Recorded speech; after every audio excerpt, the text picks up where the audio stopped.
तो भाई लोग कैसे हो। आज मैं आप लोग के लिए योद्धा की स्टोरी लेके आया हूँ। चलिए कहानी स्टार्ट करते हैं। पृथ्वी जिस पर हजारों जलजले आए और मौत का तांडव मचाते रहे, पृथ्वी हर विध्वंस के बावजूद भी करती रही अपनी निर्माण। और आज भी लगता था डगमगा गई है धरा अपनी धुरी से। उथल पुथल की यह परंपरा सदियों से चली आ रही है। आज भी आ रहा है एक जलजला, एक तूफान, एक विस्फोट, भयंकर विस्फोट। वसुंधरा की छाती पर मकड़ी के जालों के समान खींच गई अनेक दरारें, और उन्हीं दरारों में से एक में नजर आ रही थी एक आकृति। आकृति जो इंसानी ही थी। हुई उसमें हलचल, उठ खड़ी हुई शौर्य व पराक्रम की वह मूर्त। कहाँ से आया है? कौन है यह शूरवीर? उस पराक्रमी पुरुष की नजरें आश्चर्य का तूफान समेटी थी। यह क्या हो गया? अचानक सारी दुनिया ही बदल गई। है तो शहर, राजनगर, यह कौन है? किसी नाटक कंपनी से सीधा निकल कर आ रहा है। राह चलते लोगों की निगाहों का अनायास केंद्र बन गया था वह शख्स। उससे भी विचित्र था उसका हथियार, ढकमान घन। ढकमान घन के हीरे पर नजर थी कुछ असामाजिक तत्वों की। मैं शर्त लगा कर कह सकता हूँ उस हीरे की कीमत लाखों में होगी। नकली तो नहीं है वह। पूरी उम्र हीरो की दलाली में गुजर गई है मेरी। मगर वह हीरा उसने इतनी बेखबरी से क्यों लगा रखा है अपने हथियार पर? छोड़ना, हमें क्या, हमारा काम तो उसे लूटना है। अचानक सुनसान जगह पर, खबरदार, अपना यह हथियार हमें दे दो, वरना तेरे पेट की सारी आंतड़ियाँ निकाल देंगे। आश्चर्य मिश्रित था उसका स्वर।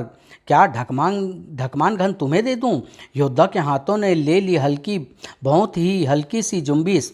लो, अगर इस घूंसे से तुम्हारी बत्तीसी बाहर न निकली तो ढकमान घन तुम्हारा हो जाएगा। और सचमुच तत्काल चीते की भांति हरकत में आए बाकी दो के शरीर भी। इसने पन्ने खां की बत्तीसी झाड़ दी। खत्म कर दो साले को। पर बेचारे क्या जानते थे कि उनके सामने है अपने समय का योद्धा। योद्धा के हर वार पर गूंज रही थी उनकी हलक से चीखें। योद्धा के हाथ मशीन के भांति चले। पस्त होने लगे हमलावरों के हौसले। चाकुओं के वश से बाहर हो चली बात जब, तो नाच उठा पिस्तौल हाथ में। अब बोल, कर दे तुझे खत्म। वह यूं चौंका मानो उसकी आंखों के आगे कोई अजूबा नाच उठा हो। यह तो खोने लगा उसका मस्तिष्क। अतीत के चक्रव्यूह में लड़ रहा था वह गुलामों की मलिका के खूनी लड़ाकों से। उसके ढकमान घन की गाज गिर रही थी शत्रुओं पर। आताताइयों में तुम्हें अपने कबीले वासियों को गुलाम नहीं बनाने दूंगा। और शत्रुओं को हलक फाड़ फाड़ के चिकने पर मजबूर कर दिया। लड़ाकों का सरदार आंखें फाड़े उस हैरत अंगेज लड़ाके को देख रहा था। कौन है यह जो अकेला ही हमारे रास्ते में लोहे की दीवार की भांति अड़ा है? सरदार, सब लोग इसे कहते हैं योद्धा। सिसकार उठा बल्लार। योद्धा?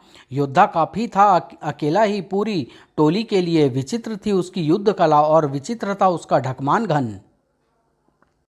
आतताइयों का लहू पानी की भांति बह उठा। उसके ढकमान घन के कई रूप थे। एक यह भी था, बिलबिला उठे शत्रु उन तीरों की मार से।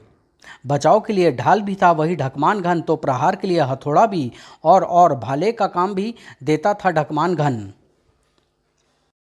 अपने लड़ाकों को गाजर मूली की भांति कटता मरता देख, जाल फेंको इस पर। जाल अपने शिकार पर गिरा और शक्ति का देवता फड़फड़ा उठा। उफ! बल्लार का ठहाका गूंज उठा। ले चलो अब सबको कैद करके जलयान पर। शीघ्र ही सागर की विशाल छाती पर खेलता सा प्रतीत हो रहा था जलयान। उसी सागर की बाहों में झूल रहा था एक और जलयान। वह आ रहा है जंजीबार। क्या? मुझे दो जरा दूरबीन। सचमुच वह आ रहा है, चीखा जंजीबार। वह आ रहा है। सिर्फ और सिर्फ एक शब्द गूंज रहा था जलयान पर, वह आ रहा है। क्या आ रहा है? वह आ रहा है। आखिर आ कौन रहा है? जलयान पर सवार हर शख्स मोर्चाबंदी पर डट गया। वह आ ही गया आखिर। हमला कर दो, मस्तूल उड़ा दो उसका। अगले ही क्षण गिर पड़ा बल्लार का मस्तूल कटे पक्षी के समान। सिर पर आए खतरे से बेखबर ना था बल्लार भी। साथियों, जंजीबार के आक्रमण का मुंह तोड़ जवाब दो। फिर गरज उठी बल्लार की तोप। छिड़ गया रण। जंजीबार के लड़ाकू टुकड़ियां कूद पड़ी सागर में और बल्लार के जलयान पर मचा दी तबाही। फिर होने लगा भयंकर खून खच्चर। अचानक हुए इस हमले से बौखला से गए थे बल्लार के जाबाज। शत्रु अधिक संख्या में है, अतः जलयान को फिलहाल दूर ले जाना ही उचित रहेगा। ऊपर बल्लार के सैनिक में आपाधापी मची थी तो नीचे यान खेने वालों पे वे कोड़ों की बरसात कर रहे थे। साथियों, जलयान को तेज चलवाओ, तेजी से चलाओ हाथ, जंजीबार ने हम पर आक्रमण कर दिया है। बेरहम कोड़ों की बलि चढ़ गया एक, शत्रुओं की तादाद ज़्यादा है, अगर जलयान न भगाया तो हम सब मारे जाएंगे। ये बेरहम इंसान मेरे साथियों को कोड़ों से मार ही डालेंगे, मुझे कुछ करना चाहिए। उठ खड़ा हुआ योद्धा, बल्लार, मैं तुम्हें जंजीबार के हमले से बचा सकता हूँ। तुम, हैरत का सागर भरा था बल्लार के अल्फाजों में। नहीं नहीं, तुमने अकेले ही मेरे 20 आदमियों को सफाया कर डाला था। अगर मैं तुम्हें आज़ाद कर दूंगा तो तुम हम ही पर आक्रमण कर दोगे। नहीं बल्लार, मैं अपने हथियार ढकमान घन की शपथ लेता हूँ कि तुम्हारे ऊपर हमला नहीं करूँगा। एक योद्धा के हथियार की शपथ का मूल्य जानता था बल्लार। खोल दो योद्धा को। शीघ्र ही चल दिया वह युद्ध का पासा पलटने, शायद वह अकेला ही काफ़ी पड़े। ऊपर जारी थी जंग जिसमें भाग लिया एक जलजले ने। ढकमान घनघोर बादलों की भांति बरस पड़ा कहर विरोधियों पर। उस योद्धा का वार करने की अद्भुत कला के साथ ही बचाव का भी बेमिसाल तरीका था योद्धा का। ढकमान घन ने तहलका ही तो मचा दिया। शत्रु बेजान बूद बन कर हो रहे थे धाराशाही। बौखला उठा जंजीबार, उड़ा दो उनका जलयान तोप से। पहले तो मैं बल्लार को पकड़ना चाहता था, पर अब लगता है उसे खत्म ही करना पड़ेगा। बल्लार ने देख लिया था उन्हें। योद्धा, वे तोप से गोला दाग रहे हैं। सनसनाया एक तीर ढकमान घन से, और गोला दागने से पहले ही तोपची को दाग दिया योद्धा के तीर ने। फिर योद्धा ने भरी उछाल और योद्धा को देखा तो बस देखते ही रह गया। जंजीबार, यह तो वही है। महारानी सांबरी को तलाश थी जिसकी। जंजीबार, हमें इस शख्स की तलाश है। उसी पल एक ही झटके से टूट गया उसका दिवा स्वप्न। ओफ साथियों, पकड़ लो इसे। मगर पकड़ना तो दूर, वे तो छू भी नहीं पा रहे थे उस विद्युत को। फिर बढ़ा क्रोध का ज्वालामुखी जंजीबार की तरफ। मुझे सांबरी तक खबर पहुंचानी है। अगले ही पल कूद पड़ा वह जलयान से। इससे युद्ध करना तो आत्महत्या करने के बराबर है। और आश्चर्यजनक रूप से दौड़ लगा दी उसने सागर की लहरों पर, मानो पानी पर नहीं ठोस धरती पर पड़ रहे हो उसके कदम। जबकि इधर जलयान के तल पर पड़ा जबरदस्त वार ढकमान घन का। उमड़ पड़ा पानी का सैलाब, भरने लगा सागर जलयान की गोद में। फलस्वरूप समाधि लेने लगा वह सागर में। उसके सागर में जलमग्न होने से पहले ही कूद गया योद्धा। और लो तलवार, कैद कर लो मुझे। बल्लार आंखें फाड़े ताकता रह गया उसे, मानो इंसान नहीं कोई अवतार हो वह। मैं तुम्हें क्या कैद करूं योद्धा? तुम्हारी वीरता और पराक्रम का तो मैं स्वयं गुलाम बन गया हूं। क्या यानी कि तुम? हाँ, शायद अचंभा हो रहा हो तुम्हें, मगर यकीन करो, आज तक मैं गुलामों की मल्लिका लोहांगी का गुलाम था, पर आज से सिर्फ और सिर्फ तेरा गुलाम है बल्लार। बलशाली योद्धा, मोम सा हृदय भी रखता था बल्लार। मुझे गुलामों की नहीं, मित्रों की जरूरत है। गुलामों की मल्लिका के आतंक का अंत करने के लिए तुमसे अच्छा मित्र कौन हो सकता है? योद्धा, मित्र, मैं भी गुलामों की मल्लिका के अत्याचारों को नापसंद करता हूँ। उसका अंत अवश्य होगा मित्र। उधर समुद्र के बीचों बीच तैर रहा था एक हिमशैल, और उस हिमशैल में था जंजीबार। हाँ राजकुमारी सांबरी, हमने आक्रमण किया था बल्लार पर, और वही नजर आया था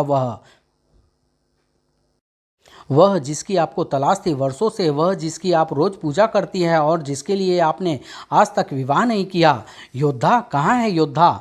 सारी राम कहानी सुनाकर वह बल्लार की तरफ से लड़ा था। कमाल का योद्धा है वह। हमने आज तक गुलामों की मल्लिका अपनी बहन की हरकतें माफ़ की है, मगर अब मैं यह बात नज़रअंदाज नहीं करूंगी। योद्धा मेरा है, सिर्फ मेरा। हम आक्रमण करेंगे। शब्द नहीं, हुंकार निकल रही थी सांबरी के मुख से। और लोहांगी, गुलामों की मल्लिका, क्या अनर्गल बके जा रहे हो अमात्य? मलिका आलम, मैं सच कह रहा हूँ, बल्लार का जलयान तट पर आ चुका है और उसने अपने साथियों सहित विद्रोह कर दिया है। सारे जहां की हैरत मानो सिमट कर लोहांगी की जुबान पर आ गई। विद्रोह?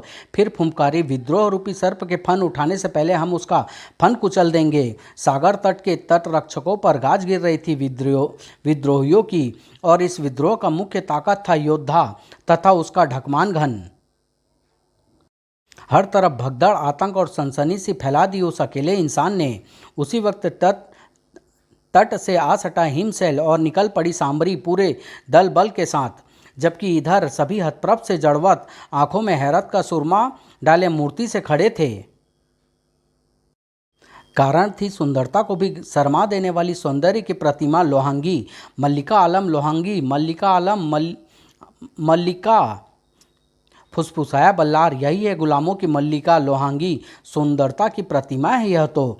और उस गौरवशाली शौर्य के धनी को सीना ताने देख चींटियां सी रेंग गई लोहांगी के दिलो दिमाग में। तुम कौन हो तुम?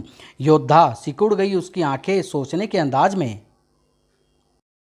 घुमड़ गया एक चित्र उसके जेहन में, तंत्राल देख रहा है लोहांगी, एक दिन यह आएगा, जरूर आएगा तेरी दुनिया तबाह करने।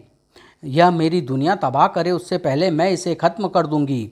उठा लिया कोमल हाथों में भाला उसने। योद्धा, मेरे सेवक बल्लार को भड़काकर विद्रोही बनाने वाले, मरने के लिए तैयार हो जा। लोहांगी मेरे क्रोध की ज्वाला से बचना चाहती है तो सभी गुलामों को मुक्त कर दे। उसी पल हुआ एक चमत्कार, सामने थी सांबरी।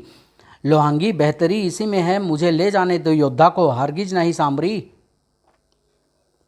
आक्रमण आक्रमण! और जूझ पड़ी दोनों तरफ की सेनाएं। तलवारों की टनटनाहट से थर्रा उठी धरती, जबकि सांबरी योद्धा का हाथ पकड़े खींचे लिए जा रही थी। कौन हो तुम? क्या चाहती हो? सब समझा दूंगी, अभी मेरे साथ चलो। विचित्र था अंदर का वातावरण। बताइए अब योद्धा, क्या अब भी तुमने मुझे नहीं पहचाना? मैं सांबरी हूँ, सांबरी। सांबरी? हाँ योद्धा, तुमने मुझसे एक वादा किया था दिव्य शक्ति लाकर देने का। दिव्य शक्ति? कुछ समझ ना पा रहा था योद्धा।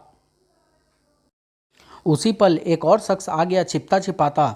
तो सांबरी दिव्य शक्ति के लिए योद्धा का इंतजार कर रही थी, पर मैं इसे दिव्य शक्ति लाने से पहले यहीं पर खत्म कर दूंगा। लेकिन वह भी था किसी के निशाने पर। आज जंजीबार नहीं बच सकता मेरे से।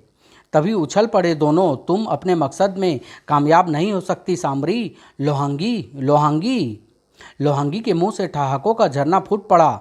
मेरी दुनिया नष्ट करने का सपना देखने वालों, मौत तुम्हारे सामने खड़ी है। और मरने के उसी क्षण में समय का पेंडुलम ले आया योद्धा को वर्तमान काल में। वर्तमान में भी योद्धा पर तनी थी एक रिवॉल्वर। क्यों बे, कितनी देर से पूछ रहा हूँ, जवाब क्यों नहीं देता?